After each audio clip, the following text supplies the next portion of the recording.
Installing EVA foam boat flooring is a simple process when using soft interlocking tiles. One thing to keep in mind is that most EVA foam puzzle tiles are not UV treated and will expand and contract with temperature and humidity fluctuations. However, they are waterproof and will create a soft flooring surface unmatched by any other boat deck flooring.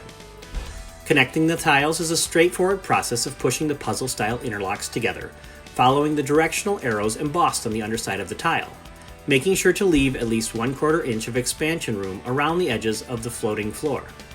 Failure to leave expansion room will result in a temporary buckling of the foam when it expands. As you reach obstacles such as rails, seats, and a helm, the foam-backed carpet squares will need to be cut to fit. To do this, you'll want to have a tape measure, straight edge, utility knife with a fresh blade, and a pen or marker on hand. When cutting a straight edge, simply measure the distance between your already laid flooring and the object it will be butting up to.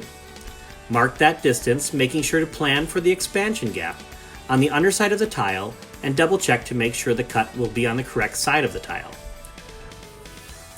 Once you're sure the marks are in the correct place, lay your straight edge over the cut line and make a series of shallow scores with utility knife along the marks, using the straight edge as a guide.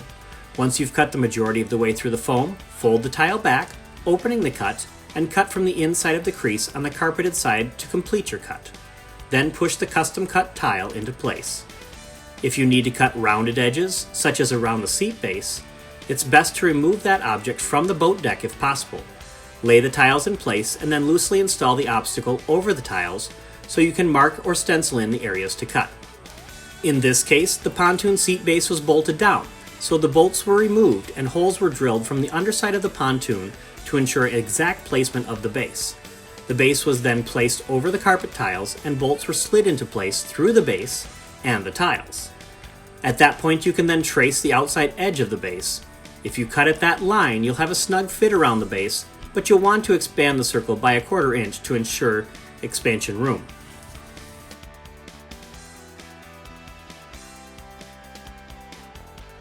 If you have exposed edges, such as the bow of the boat where there are no rails, it's a good idea to install some edging around the perimeter that will slightly overlap the edge of the tiles to keep them in place without securing them to the floor. Enjoy your new carpet-topped EVA foam boat flooring. Great Mats is a national flooring retailer. Contact Great Mats for free samples, free design help, and live customer service today.